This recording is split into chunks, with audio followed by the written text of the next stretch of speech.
Hello, everyone. I work as a practicing therapist, and I'm currently a doctoral student in psychology. Today, I want to dig into something specific. Certain phrases avoidant partners say that actually reveal you're the one they've chosen and likely intend to keep choosing. This matters because avoidant people are famously unclear about commitment. They rarely announce, "I want to marry you within a year. Let's work toward that," the way an anxious or preoccupied partner might hope to hear. Avoidants simply don't operate that way, and honestly, they don't even think in those terms. Instead, their internal dialogue sounds more like, "This person is so understanding, what can I do to show up for them?" Or, "They've put up with so much of what I consider my flaws. I never want to lose them. Being with them feels incredible." That's the emotional undercurrent running through them. And eventually, if they're doing the internal work and genuinely love you, they'll likely say yes when you bring up marriage or a bigger step forward. It's not guaranteed, but it's the pattern when they're healing and truly invested. So how do you spot this devotion without them spelling it out directly?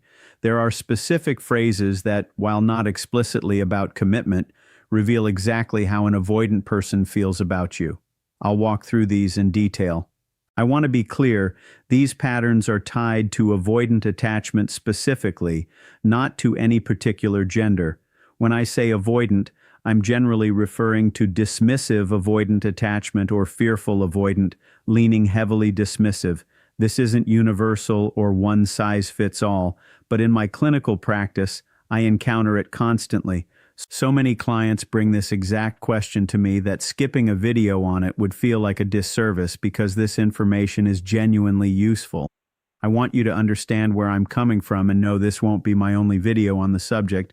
I plan to keep making more as these patterns come up. The first phrase I want to highlight is something like, "What can I do so you don't think that way about me?"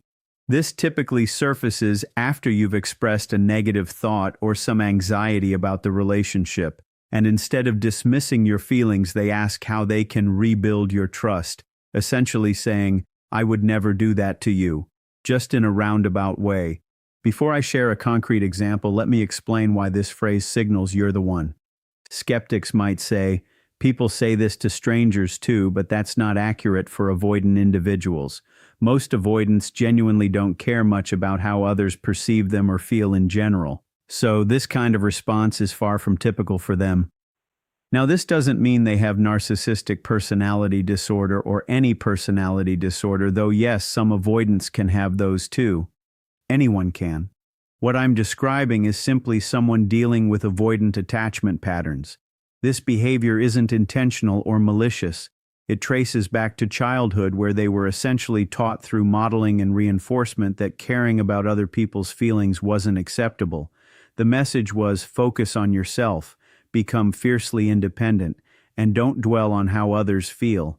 They may have even been scolded for showing concern for others. Their job, as they learned it, was to become strong, self-sufficient, and someone who needs nobody. But here's the catch. To not need anyone, you also have to stop caring about how people perceive you. So when an avoidant person actually does care about your opinion of them, that's a big deal because to them, caring equals needing, and needing feels dangerous. That's why it means so much when they say, "What can I do so you don't think that way about me?" It reveals that your perception of them genuinely matters, which means whether they'd admit it or not, they need you. This same wiring explains their broader lack of concern for others and their tendency towards stubbornness. Because they were raised to be self-reliant to the point of isolation, asking for help or listening to outside perspectives got labeled as weakness. And since real self-awareness requires taking in how others see you, their avoidance of that input naturally leaves them with lower self-awareness. So, when they ask what they can do to change your perception of them, they're expressing an unusual need to prove they're worthy of you, to prove they're good enough. That might sound like a small thing, but for an avoidant, it's significant. I promise I'm being genuine here, not exaggerating. Here's a scenario to illustrate it. Say you notice them texting someone, and it triggers a fear that they might be unfaithful, even though nothing is actually happening. You bring up that it's bothering you. They respond well. They comfort you.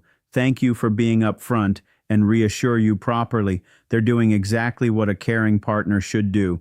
They might even say something like, I'm not talking to anyone else and I never will. Bluntly maybe, but sincerely, essentially, they're telling you, you're the only one, otherwise they wouldn't still be here. Even after that reassurance, if you're still unsure, maybe because they've seemed emotionally distant and you ask again if something's going on or mention that their phone use makes you uneasy, they might respond with, what can I do so you don't feel this way about me?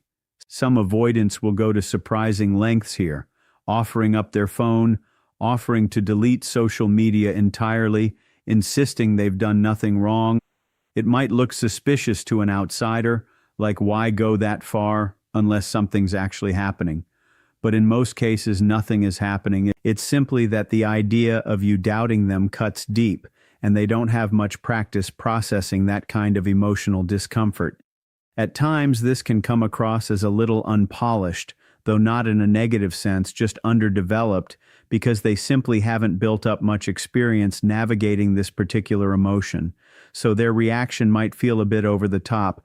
No, seriously, I'd never do that. I'll delete Instagram right now. I don't even care about that stuff. Or just go through my texts. I've got nothing to hide. Plenty of avoidants genuinely behave this way because they're desperate to prevent you from feeling doubtful about them. They're not cheaters, and that's exactly what they're working to demonstrate. This is precisely why when an avoidant person acts like this, it confirms you're the one. Avoidant individuals don't invest energy into people who don't matter to them. That's a crucial point to internalize. The next phrase follows a similar pattern. What can I do to make you understand? I hear you. This tends to show up in avoidant anxious pairings where the anxious partner feels unheard or misunderstood and voices that frustration. In response, the avoidant partner, sometimes clearly agitated, might say something like, what more can I say? What do you want me to do? So, I understand. I hear you. I'm acknowledging you. I'm not trying to brush you off. Even if their behavior seems dismissive in the moment, and sometimes it genuinely is, the fact that they're saying this shows they care. They might simply lack the emotional tools right then to give you what you actually need to hear. So if your partner says this, respond by telling them exactly what would help. Maybe you want them to verbally affirm something specific or respond with more detail when you share something. Be direct about it, and they'll likely follow through because avoidants don't put in that kind of effort for just anyone. They'll do it for you specifically because you're who they want. Remember, avoidant people rarely invest this kind of energy in someone who doesn't matter to them. So if you're seeing these moments, take it as a sign of their care. I know avoidant attachment is genuinely challenging to navigate, and I'm not trying to oversimplify it, but I think this information is worth having. Moving on to the next one, which regular viewers of mine might already recognize, they might say something like, I don't like it when you do that. It frustrates me, calling out a specific behavior that bothers them. Why does this indicate you're the one? Because typically when something bothers an avoidant person, their instinct is to withdraw, create distance, cut ties, or just not care enough to bring it up at all. But if they're actually telling you it frustrates them, that's significant. It means I trust that you'll respond to my needs, so I'm telling you this seriously. They're being vulnerable with you. Learning to communicate this way is actually a necessary step in their healing process. And the fact that they're already doing it with you, someone they love and value, shows they believe you'll actually meet them there. And if an avoidant partner is opening up like this, you've likely already proven yourself trustworthy. Not that you need to keep proving anything, but if they're at this stage, you've probably shown accountability and consistency many times over. Give yourself credit for that. If your partner has reached this point, it likely means you've endured a lot to get here. And I'm sorry it took this long, however long that was. But ultimately, this is a positive sign. You deserve to know that if you're experiencing this, someone genuinely loves you. The next common phrase is something like, I'm not mad, don't worry about it. Or, let's just work on it going forward. I promise I'm not upset. When they explicitly say, I'm not mad. This is more typical of anxious leaning partners, but when an avoidant says it, it still signals real care, especially if they were mildly frustrated, but are choosing to say, "It's fine, let's move past this together." They're essentially reassuring you, "This isn't a big deal, we're okay, I promise." Some avoidants go further, saying, "Don't worry, we're good." A phrase I hear often once they've become more emotionally open. It signals, "This isn't worth stressing over. We're aligned. Let's move forward." I hear this frequently in couples counseling too. "Don't worry, we're on the same page. Let's move on. Forget about it." And they genuinely mean it. They feel settled and content. So take them at their word when they express this. Avoidant attachment can undeniably be complex to work through, but it's reassuring to recognize when someone truly loves you, especially when that love is mutual. So when you step back and look at everything we've covered, a clear pattern starts to emerge. Avoidant individuals rarely say things outright. They don't sit you down and announce their intentions or map out a 5-year plan for marriage the way an anxious or preoccupied partner might dream of hearing. That directness simply isn't part of how they're wired. And it's not because they don't care, it's because caring itself feels foreign and even threatening to them. Everything they were taught growing up pushed them toward independence, toward never needing anyone, toward treating vulnerability as weakness. So when you see cracks in that armor, when you catch glimpses of concern, reassurance, or frustration directed specifically at you, that's not small. That's actually enormous. It's their nervous system doing something it was trained not to do. And it's happening because of you specifically. Not because it's easy for them, but because you matter enough to override years of conditioning. Think back to that first phrase. "What can I do so you don't think that way about me?" On the surface, it sounds almost defensive, maybe even a little insecure, but underneath it is something much deeper, a genuine fear of losing your good opinion of them. For someone who was taught that needing others is dangerous, admitting that your perception of them matters is a quiet act of surrender. They're telling you without saying it directly that you have power over their emotional world. That's not something avoidants hand out freely. Most of the time, they genuinely could not care less how a stranger or even a casual acquaintance perceives them. So when this kind of urgency shows up, when they offer their phone or promise to delete apps or go out of their way to prove nothing shady is happening, that's not overreaction. That's devotion expressed in the only language they currently know how to speak. The same logic applies to "What can I do to make you understand? I hear you." This one often comes out sounding frustrated, even sharp, especially in relationships where one partner leans anxious and keeps expressing that they feel unheard. It's easy to interpret that tone as dismissiveness, and sometimes there is some dismissiveness tangled up in there too. Avoidants aren't perfect communicators by any means, but if you listen closely, what's actually being said is, "I don't want to lose you over this. Tell me what you need and I'll try." That's not nothing. That's someone attempting to problem solve their way toward emotional connection because they don't yet have the vocabulary or comfort level to do it naturally. If you're on the receiving end of this, the most useful thing you can do isn't to shut down or feel dismissed. It's to get specific, tell them plainly what would help, whether that's a certain phrase, a certain tone, or a certain kind of response, and then watch what happens. More often than not, they'll try. And that effort, however clumsy, is proof that you're not just another person passing through their life. Then there's the moment when they say, "I don't like when you do that. It frustrates me." This might sound like a complaint, maybe even like conflict, but really it's an invitation. Avoidant people generally handle irritation by creating distance. They pull away, they go quiet, they let resentment build silently until eventually they either explode or disappear entirely. The fact that they're choosing instead to name their frustration directly to you means they trust you to actually respond to it. They believe that telling you will change something, that you'll adjust, that you'll take it seriously.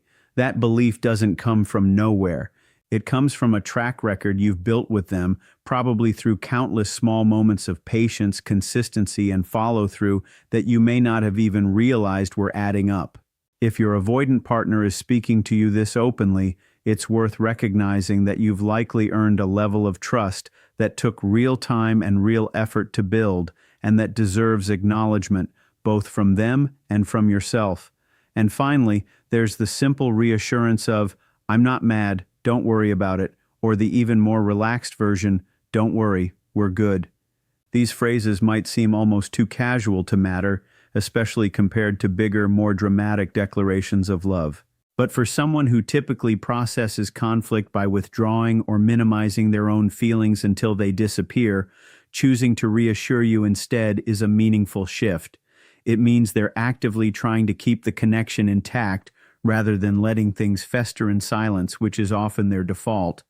When an avoidant partner says, "We're good," and actually means it, and most of the time they do mean it, they're offering you stability in the one currency they have plenty of calm reassurance rather than emotional openness. Believing them in these moments rather than assuming there's a hidden layer of resentment underneath is often the healthiest thing you can do for the relationship. What ties all of this together is a single underlying truth. Avoidant individuals do not waste effort, attention, or emotional energy on people who don't matter to them. It genuinely costs them something internally to say these phrases to reassure you, to open up even slightly, to name their frustrations instead of burying them. If you're seeing this behavior consistently, it's not a coincidence, and it's not something they're doing out of obligation or habit. It's happening because you are the exception to the rule they've lived by for most of their life. You are the person they're choosing to practice vulnerability with, even when it's uncomfortable, even when it doesn't come naturally, even when their instincts are screaming at them to pull away instead. Now, I want to be honest with you. None of this makes loving an avoidant person simple. It's not, and I would never pretend otherwise. Healing from avoidant attachment is slow, it's inconsistent, and it often requires an enormous amount of patience from the partner on the other side. There will be setbacks. There will be moments where old patterns resurface, where distance creeps back in, where communication breaks down despite everyone's best intentions. That's part of the process, and it doesn't erase the progress that's already been made. Growth in this area is rarely linear, and expecting perfection from someone actively unlearning a lifetime of emotional self-protection isn't fair to them or to you. But here's what I hope you take away from everything we've talked about today. If your avoidant partner is showing you these small, seemingly insignificant signs, checking in on how you feel about them, trying to explain themselves even when it's hard, naming their frustrations instead of hiding them, reassuring you that things are okay, these are not throwaway moments. They are quiet, imperfect expressions of love from someone who was never taught how to express love easily. You deserve to recognize that for what it is. And if you've been the one holding space for that growth, showing patience, offering reassurance, staying consistent even when it felt like you were speaking into silence, you deserve credit too. Relationships with avoidant partners often ask more of the other person than they realize in the moment. And if you've made it this far, you've likely grown in ways you don't even give yourself credit for. So if you recognize these patterns in your own relationship, take a moment to sit with that. It doesn't mean everything is perfect, and it doesn't mean there isn't still work to do both for them and for you, but it does mean something real is there. It means that underneath the distance, the mixed signals, and the slow pace, there is a person who has chosen you, who continues to choose you, and who is trying in their own limited but sincere way to show you that that's worth acknowledging, that's worth holding on to. And if you found this helpful, I'd genuinely appreciate it if you'd like this video. And subscribe for more, because I plan on covering more of these patterns as they come up. And I want to make sure you have the tools to understand what's happening beneath the surface. Thank you for watching, and I'll see you in the next